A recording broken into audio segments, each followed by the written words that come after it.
The topics and opinions expressed in the following show are solely those of the hosts and their guests and not those of W4CY Radio, its employees, or affiliates. We make no recommendations or endorsements for radio show programs, services, or products mentioned on air or on our web. No liability, explicit or implied, shall be extended to W4CY Radio or its employees or affiliates. Any questions or comments should be directed to those show hosts. Thank you for choosing W4CY Radio.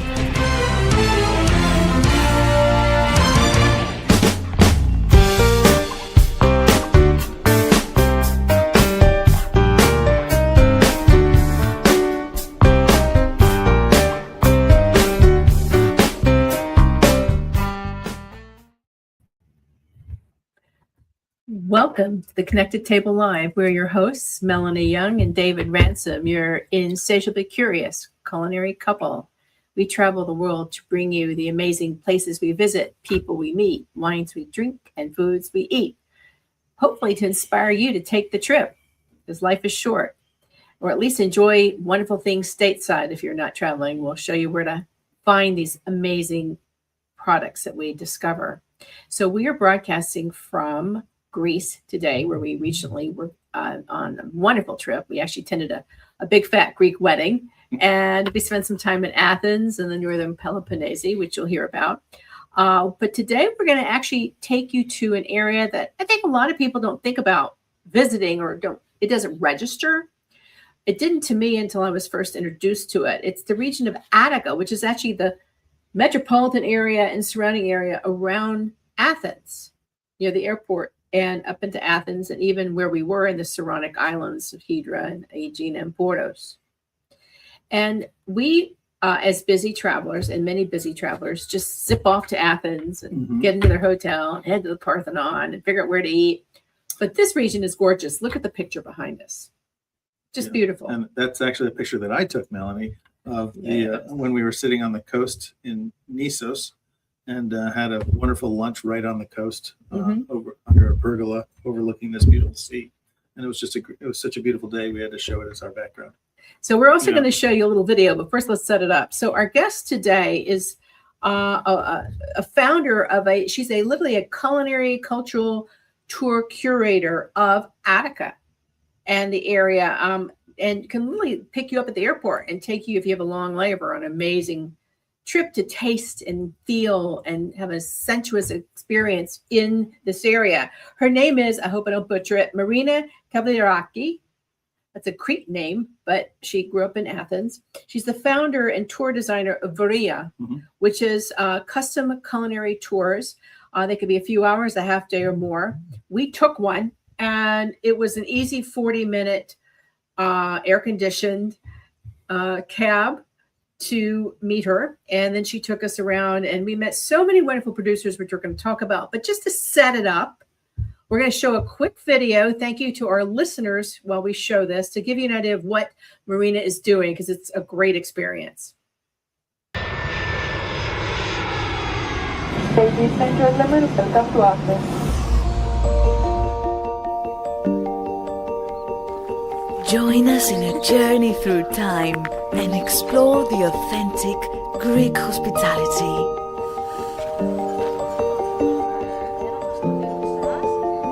Explore the cultural heritage of Mesogaia.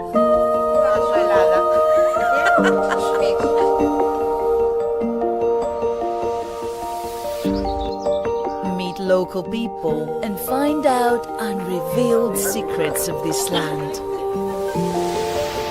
Enjoy private culinary experiences and discover local Greek products.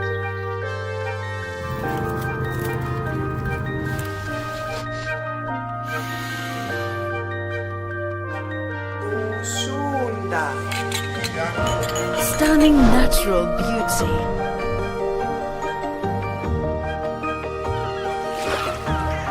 A beautiful destination in all 4 seasons, whether you are on a city break or having a layover.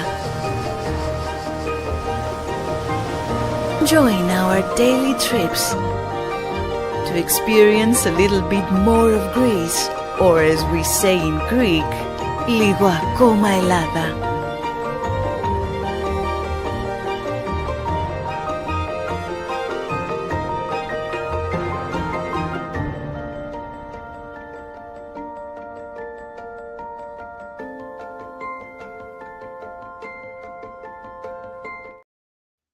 Wow, it's making me want to go back. I mean, this is literally right near the Athens International Airport, and a 40-minute drive from Athens, which is a bustling, one of the major metropolitan areas of Europe. So it's a great experience, particularly if you love the Earth. The Middle Earth is what Mesogaia means. So let's bring on our guest, Marina Kavallieraki, who is the founder of Voúryia, and we'll talk more about this area. Yasa. Yasa. Hello. Yasu. Nice to see you again. Yes, it's really lovely to see you. Just for our viewers, it is nighttime in Greece, where Marina is. And she joined us, and we're so glad. So, as we like to say, a lot of people, like to do their bucket list trips, and they check off Athens, and they got to go to the Parthenon, they got to go to the, this museum and that, and stroll and go to the key squares. But people need to understand that to experience the real Greece, you've got to get to the land. You've got to get to the land and see how things are grown and go to the villages. And really, that's what you do. Now, let's get into the heart of the matter. Marina, you were born and raised in Athens. So you have a Cretan name because you have a Cretan roots.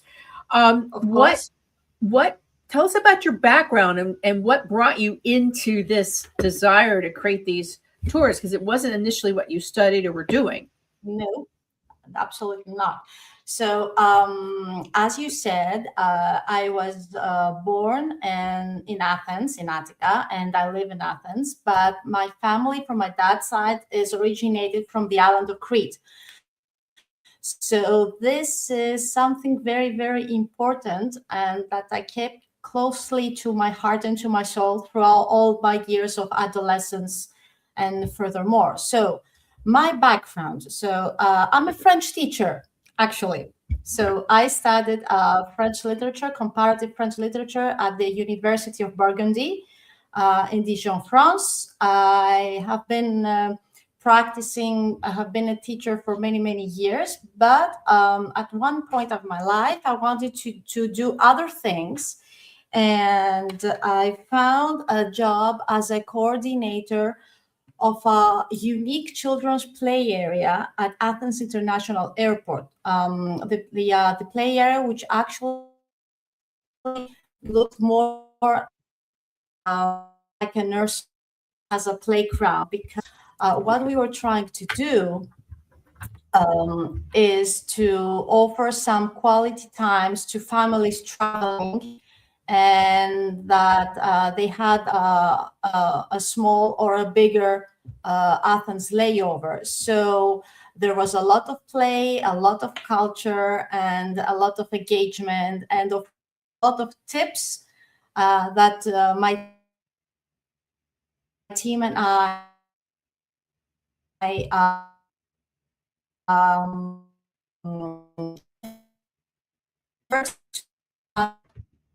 especially when they cover like all citizens.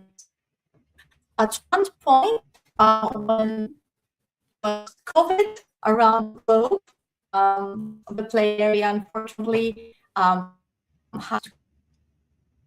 took some time spending and thinking what I really like doing. So I really like doing stories because of my literature background, and I really like telling stories about the people, the products, the land, and culture. So I decided that I would like to create a travel agency offering all that, but not at the center of Athens, in the region of Mesogaia, where my family live actually. Well, it's wonderful. Just there were a little bit of, just so our listeners of you know, this is live in the middle of a massive heat wave, both here in the United States and in Greece. So if we have a little audio, it's because the world doesn't understand heat waves yet. But just to kind of recap a little bit, you were doing this special. I totally understand. Yeah, I didn't even know there were children's programs at an airport, but how wonderful, because they should be. And many Americans in particular, have these crazy layovers that we dread. I was talking to somebody about it a couple of days ago. So you really saw an opportunity to create short or half day, whatever is needed, tours, so that people aren't stuck in the airport waiting all day, or if they have to check out of their hotel and all day to leave, or maybe they just arrive, and you created these.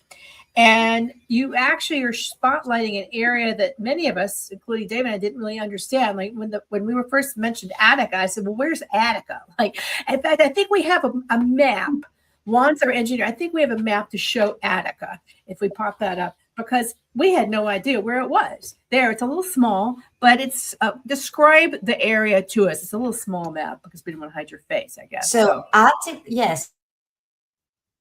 Attica is the name of a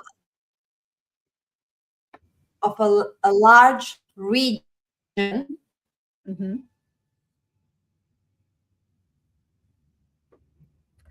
Okay. Wait. Okay. So we have Attica.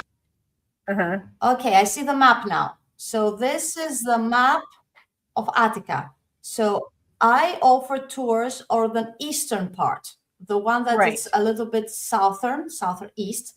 And especially it's the region of Mesogaia, which means Middle Earth. And why Middle Earth? Because it's the land, very fertile since antiquity, that grows between mountains and and then we have the sea of the other borders, or whatever since antiquity was between. It's a very huge fertile plain with vineyards, olive grove, pistachios, fig trees, you name it. Yeah, and it also includes the Saronic Islands, which the larger area of Attica, which is where Hydra, where we were. Yes. And Aegina, which is known for their pistachios, and Portus, I think there's some other small, and the Athenian Riviera, where a lot of beautiful resorts and wealthy people go. But this is like a ferry ride to get to. If you go to those islands, it's like 90-minute ferry ride. So very everything amazing islands. Yeah, amazing islands. We're going to be doing a whole different show on our experience in Hydra. But the name. Let's talk about the name, Voúryia, and what it means, because it's significant, particularly with your Cretan roots. Voúryia. Okay, so it was COVID. It's the decision already made that I would like to have a travel agency that has to do with nature, with products, with slow travel. And when it was the time about to decide, so what is the brand and what's the story behind? So I looked deeper and I said, what do I carry as Marina, as a person? I carry family memories in Crete. I carry huge family gatherings and cooking and singing, and nieces and cousins helping the older ladies and aunts and grandmothers cook. And so it had to have some kind of connection with the island of Crete. And then in a snap, I said, I need something that has to do with kind of traveling equipment. So I saw at that time an old picture of my great-great-grandfather, and he was holding a Voúryia, which is actually a hand-woven bag that the farmers many years ago used to have as an equipment, because they carried inside everything that was essential for the trip and their survival, of course, up in the mountains. So there was a little bit of water, of wine, depending, some bread, some olives. So I said, okay, it's a strange name. It's a difficult name, but it has a story to tell. And for me is a kind of symbol, a connection between the modern backpacker, because actually it has strings on the back and it looks like a backpack, and the traveler that wants to have a new kind of experience and explore, as I call, rural Athens, not the center, not downtown, but rural. What's in the outskirts, about a 40-minute drive, as you said. Well, let's talk about this. So I have a Voúryia. I actually had a Voúryia. I didn't know it was Voúryia. I had a Voúryia. I can't pronounce Greek, sorry. And they're lovely, and they were where you put your provisions in. So it's like a knapsack here, and it's woven and very beautiful, beautiful colors. Let's talk about we went on about a half day tour that ended with lunch. You've got different tours and they're seasonal. Let's talk about some examples. And I think we want to talk about where we specifically went first to highlight. And then we'll move into some other seasonal programs that you do and what's not to miss in terms of dining and other attractions. Let's start. I'm torn. Cheese or wine? Oh, we can start with cheese because We'll start with cheese because that's actually our first step. So Yeah. but let's talk about the fact that, remember, Athens airport is only a 40-minute drive outside of Athens. Right. And all of this, and this whole region is the region that is near the airport. And interestingly enough, you don't hear the airplanes while you're there. No. But you can see them. And so you know you're close. But it's a very tranquil area. And Well, we look just at really the enjoyed it. backdrop. Yeah. It's gorgeous. Let's talk about the cheese because this is okay. Once we went to this family-run dairy established in the 1930s, which I'll let you say the name properly, that will never be the same again in the United States for us. Yeah, I don't know if we ever go to Trader Joe's or Costco again. So let's talk about this dairy. First of all, how you the family name and who the family is. Okay, so as I said, Mesogaia region has been very fertile since antiquity. So besides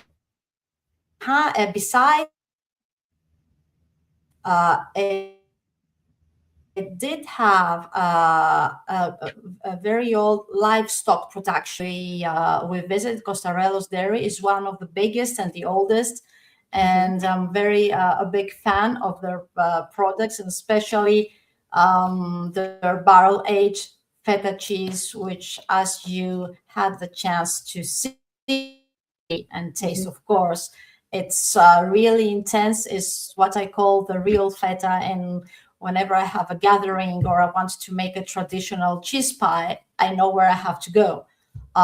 Besides that, I think it's important also to say that, of course, we talk about a very good quality of milk, because milk is the base. So besides their feta cheese, their yogurt is really amazing, very velvety, also used as a dessert or in other recipes. And of course, my favorite dessert, which is the rice pudding with some cinnamon on top. I don't know, the way they make it reminds me of childhood memories. My grandmother in winter time, while she was preparing hot rice pudding, really comfort. So I really like that to share these memories and taste the dairy products of Costarelos with all my visitors. And usually it's a starting point. We start with that, and then we explore. Depending on what the guest, the traveler wants, can be a winery, olive tasting, all of them combined, honey tasting, visiting an ancient temple, you name it. Well, I have to just say about we met Kyriakos Costarelos, the owner. I think he's third generation. The family established it in 1937. They also have a retail outlet, Kavallieraki, which is a beautiful neighborhood of Athens. Not a lot yet in the United States. So if you go, buy up. Right, bring some back. Our friends actually had a dinner party, Marina, and we went a few nights ago, and they had gone to Costarelos and brought back the cheeses. So we tasted, was it like 6 month, 12 month, 3 months, 6 months, 12 month, and 18 month. Yeah. And it went from butter to this barrel aged chestnut barrels, right? No, that's beechwood. Beechwood, Yeah. thank you. Yeah. Beechwood Chestnut. there. And chestnut. Okay, so just amazing. The flavor and the umami was out of this world. And we tasted the yogurt, same thing. And you think you have great yogurt, and then you go to Greece, and it's never the same. And I think we had a little bit of the ice cream. We tasted a couple things. This store has other provisions as well, so it's a great place when you are getting ready to leave to pack up and get everything ready, because they can have it ready to ship, airline friendly, as they say, which is really, really important. And I think he said, I think the owner, Kyriakos, said Milas Estiatorias, which is a wonderful restaurant in New York. New York, yeah. You may be in the cheeses, which would be great, because it is, I'm going to just say, if you go to Greece and you're not eating the feta and then the halloumi, you are crazy. Okay. Because that is just the best. I think we gorged on it every day. So that was a wonderful first stop. Now we're going to talk about the wine in general context. And we're going to mention a winery that we didn't go to, but we've tasted the wines that our friends in the wine business went and said, why didn't you go to the winery? And said, well, we were on a special tour. But let's talk about, because your family also has vineyards as well as fig groves and olives as well. So the wine, there's several wines made, but one of the most notable in this area is Retsina, which for many years had a negative connotation because it was not well made. It's got a little resin in it, but modern Retsina is amazing. And the centerpiece of it is a native grape that is one of the most widely planted white grapes in Greece, but mainly in this central Greek area, Savatiano. It's a low acid grape. It's sometimes blended with other white grapes with higher acid, like Assyrtiko and Rhoditas.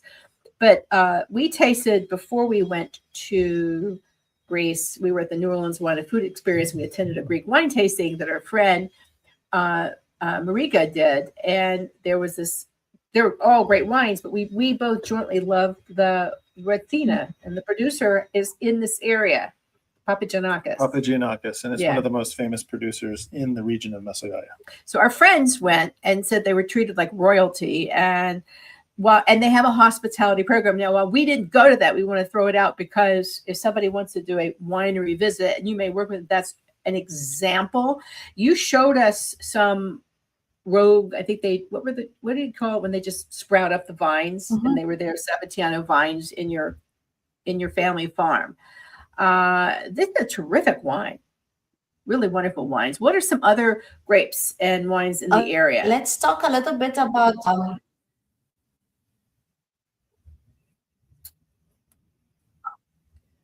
okay, so the region of Mesogaia, of Attica in general, let's not straight to Mesogaia, has been in the viticulture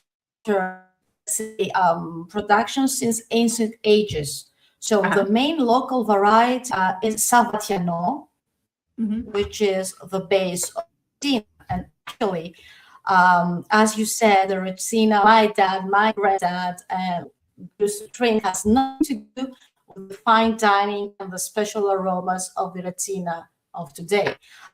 Just a little bit of short story about how Retsina was, let's say, invented by accident in ancient times. So ancient Greek, they used the pine resin in order to as a preservative in the wine, and they glue the amphorae, the clay amphorae, around so that prevent the oxidization. So it was infused, the resin, it was infused inside the wine, and it also made the wine to be kept a little bit further. So once they opened, it said, oh, strange, but nice. Let's keep doing that. So they adding resin. So back in the 60s, 70s, 80s, unfortunately, the production of Retsina wine, a little bit bad quality of Savatiano, a lot of resin in Retsina inside because it the wine to last longer. And in a way that we can, my father said, Marina, try something. I know it was too hard to smoke. So, back after that, there were many producers in the area that said, like Papagiannakis wine, which has an excellent Retsina, not only Retsina, they said that the quality of and let's start to experiment and put a little bit less of Retsina and maybe leave it or take it. So each winemaker makes his own decisions about the quantity that infuses or takes out. So now we have excellent retinas that are, some of them are really, really fine dining, and you can pair them with wine, with fish. You can pair them with roasted lamb or whatever, which is actually nice to enjoy because it has the sense of the time and not it doesn't have the other aromas of the Sabatiano. So Papagianakos Retina is an excellent retina, which I cherish very much as well. Well, I think we loved it. it was wonderful. I think Retina, so the Sabatiano is drought and disease resistant, which is why it does really well in this area of Greece. And these days that's getting more and more important. I think, I remember as a little girl hearing Greece, ooh, Retsina, ooh, it's kind of like, ooh, in the days of the old timey Chianti in the flask, but ooh, it's a stereotype. But no, not exactly. No Chianti Classico. Chiantis are some fabulous wines in Italy. This Retsina really, we need to taste more. We need to taste more of it, but it is a modern style, modern winemaking and sophistication has made Retsina a very nice, balanced wine to drink. It's not the same as the old days. It's come a long way. They've modernized it. They've figured out how to make it so that it's and there's really enjoyable. And there's another winemaker which I really appreciate, which is also what's called Geeks Winery, which has another kind of dining retina and Assyrtiko, another kind of interesting, just to mention. Are there other wines that are notable to this Mesogaia area, or is it mainly the Retsina? Because I think that's mainly what we drank. I mean, really, when we were in Greece until we got to the northern Peloponneso, it was like we had the Retsina, the Malagousia, and some Assyrtiko. We didn't really have much red wine until we went wine tasting in the northern Peloponneso. But are there any other wines notable to this specific area?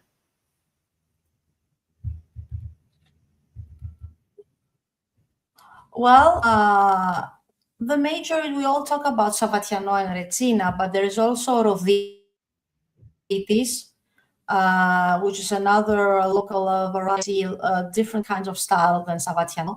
And there are many other varieties that are actually, we find them in other parts of Greece, and but they do grow here, and they grow nicely, like Malagousia, which is also my favorite. It's very subtle, floral aromas and taste.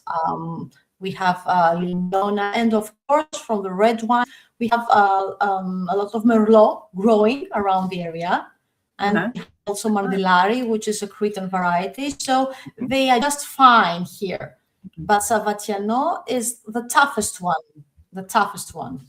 It's a little grape. Usually grows in a goblet shape, non-irrigated, because that gives a juice that's more condensed. Right.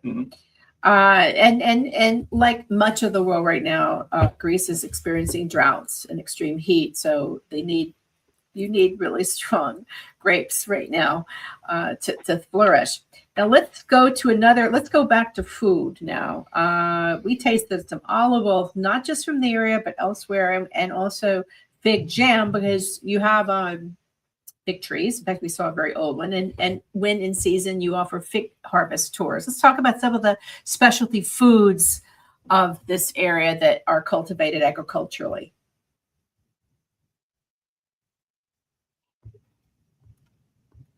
Oh, okay. So that Marina is letting us know that. So, do I need to repeat the question? I'll repeat the question for you, Marina, because again, we're dealing with you. So you asked me about the kind of tours, right? Food. So we're going to talk about some of the other agricultural products. Yes. That are grown there are some tours, some experiences. Yes. Other products. Okay. Now, let's talk a little bit about my favorite products, which are the figs. So, and there's also a legend saying that in ancient times, when King Xerxes wanted to conquer Attica, he said that it was not only for strategic reasons, but he wanted to conquer Attica because of this special fruit ancient Greek soldiers ate, and they became so fearful and so brave. So, he was overlooking for the figs, and especially the royal copolo, which is the that you tasted. Really huge fish, ruby red inside, full of antioxidants, full of taste. And this is one of my seasonal experiences I offer, because it only happens from let's say the end of July. So now it's the beginning until let's say the first 10 days of September. After that, figs. So no fresh figs, but the producer, which with whom I collaborate, she sells the figs wholesale, but keeps also a huge portion in order to make her marmalades, her jams. So figs, we have a lot of pistachio groves here. What we call the shell-shaped pistachio is the same that you probably found in Egina, very nice pistachio, and of course a lot of olives. So basically it's a very rich portion. So this really is, the ultimate Mediterranean diet. We also, I want to add, during our trip, I think we ate Greek salad every day. And a Greek salad in Greece is not the same as what they serve you in the United States. So Marina, in the United States, a Greek salad starts with lettuce and then tomato and feta and olives and onions and maybe no some lettuce. anchovies. Not the same in Greece. We learned it was mainly a big wedge of feta, which we love. Lots of amazing fresh tomatoes, and then many slices of raw onions and raw bell peppers, which neither of us like. So we ate a lot of, and some of our salads had olives. They did. You just said no olives, and that was no lettuce, right? No lettuce, of course, always. Yeah. So that was a traditional Greek Black salad. olives, So just usually. Yes, and black olives. Yeah, black olive. Yeah, I think we had black olives. So we tasted olive oils with you. Now, you also do special cooking classes and tours around pastry and bread. Tell us about that.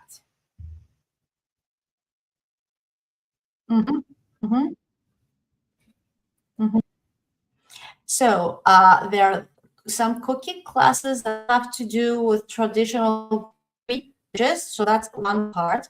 But the other part is not actually a cooking class. It's about a special tradition, very dear in the region of Mesogaia, which is called the embroidered bread. And I have to thank my collaborator and friend, I don't know if she's watching us now, Yota Dracu, which is a researcher of the local history, and she really liked to raise awareness of, for this special tradition. So as she has instructed me, the people here years ago, they were poor and they didn't know what to write, how to express themselves. So what was basic in every house was water and flour.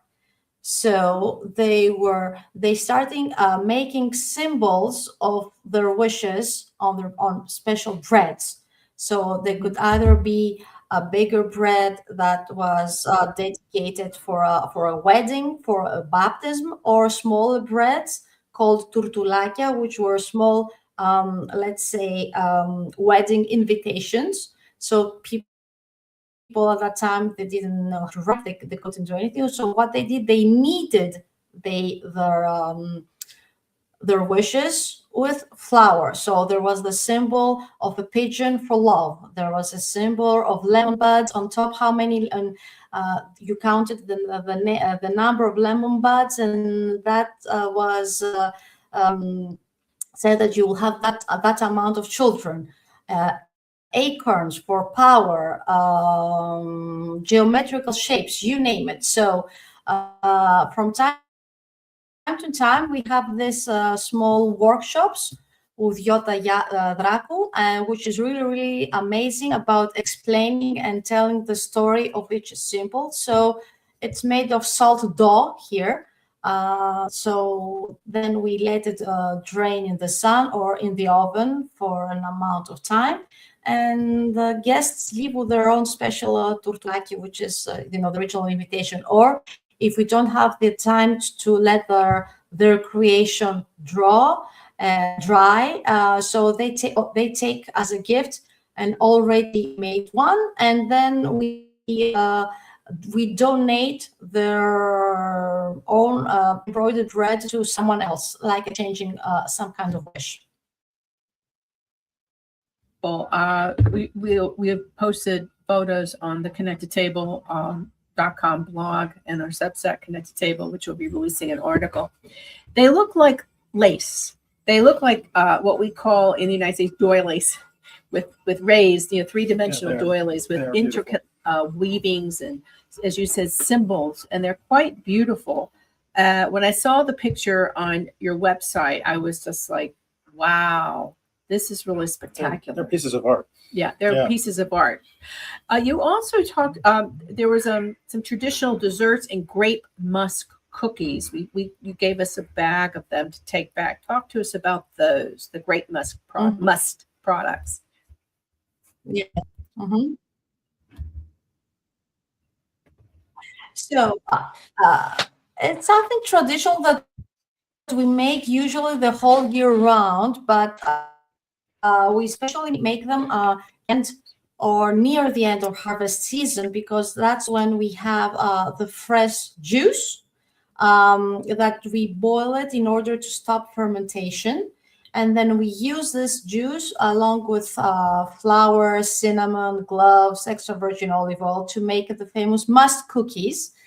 Because, as I say, when visiting Mesogaia, must cookies are a must. So very traditional, very flavorful. This is what we have as a treat the whole year round. But my favorite ones are the ones that they're really prepared during harvest season. So what else we do with the grape juice must, as we say, we do a traditional pudding called must pudding, which is actually flour with grape juice, and then we let it boil, and then it stabilizes at a point. It looks like a pudding, and we put on top some cinnamon, some sesame maybe, or some nuts, depending the recipe that we have, which also very very unique to taste. We had that dish at the end of our lunch at the seaside restaurant where the sea is looking at us right there. I forgot, what was the name of the restaurant? You took Miso's Cafe. Miso's Cafe. Yeah. We had a wonderful, simple calamari, a Greek salad, and that Miso's, dessert. yes.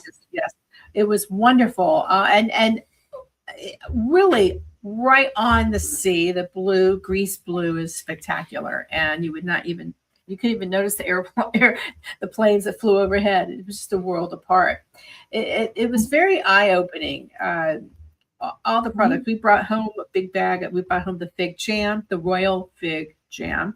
We brought home the pistachios and the grape musk cookies. Of course, we have olive oil. And like I said, we had a Greece dinner party recently with all of our friends who also came back from Greece, and it was just an amazing experience. For our listeners, and are you planning, before we do the website, Marina, are you planning any additional types of tours that you're working on right now, other than those you offer?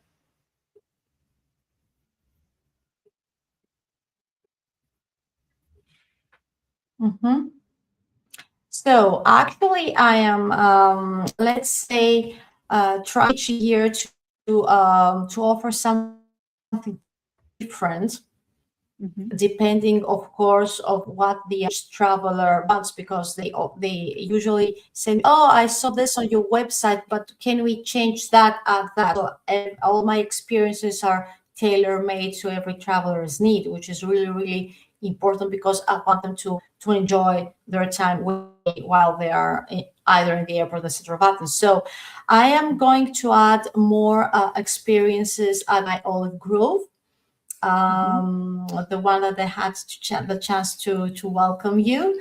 So if you remember, on the back there were two old wooden beehives, and that's a gift from a friend of mine called Spiros Kareas, which is a beekeeper. So I'm going to offer combined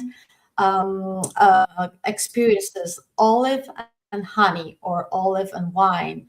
Very And nice. I'm also doing some small construction, because since we almost are about the old grows they expand and we go up the hill, so there are plenty of space to host families and have some scavenger hunt, and have some kind of experience, child friendly, that has to do with small archaeologists that they're going to find hidden objects that have to do with the myth of Artemis or other kind of myths in the area. So I'm really interested in doing this as an addition to the tours that I already have.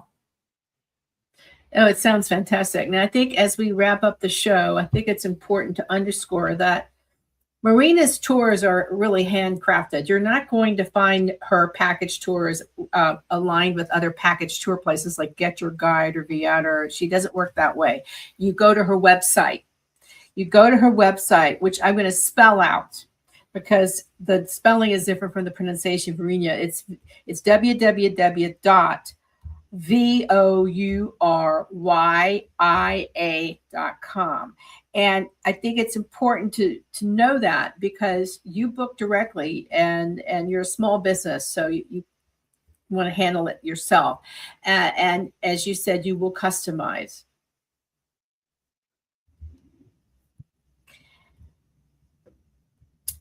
So yes, one can book directly. I'm not in any kind of platform.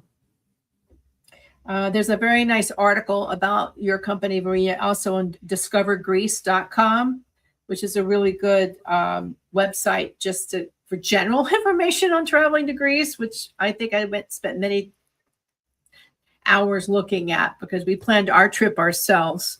And we were so lucky to have been introduced to you, Marina. It was one of the highlights of our 3 days in Athens. So thank you for showing us around. Thank you for joining us today and tonight from Greece. I hope that the temperatures don't get any hotter over there, because I know it's difficult for everybody. So stay cool, calm, and collected. Thank you for giving me the opportunity to show you around Mesogaia, to the place that I lived with my own family. It was a really pleasure spending time with you around. Let's meet again the next time you come. I have more places and more experience to show you. We will definitely producers and more other local. We will definitely do that. To that. Yes, hopefully in the fall, in the autumn, or the spring, which are both beautiful times to visit. It would be great. It would be great. So we hope everybody watching and listening have enjoyed the show. If you watched, you saw a wonderful short video about Voúryia. It's also I believe it's on the website. If you're listening, thank you for letting us show that. Thank you to our engineer, Juan. We know this was challenging with audio because, again, we're in the middle of a heat wave. So we want to underscore that we are working with people that are living in the country when they're in Europe, and we are grateful that they can connect with us. Like Marina, we do this as a labor of love, and we want to bring you what we think is something that you will enjoy when you do what we love doing best, which is traveling, eating, drinking, and exploring, and being inspired, which is how we do things at the Connected Table. You. So thank you again. And for all of you, again, thank you for joining us. Follow us on the Connected Table on Instagram. Check out our Substack, the Connected Table, our blog. And as always, please stay insatiably curious. Thank you.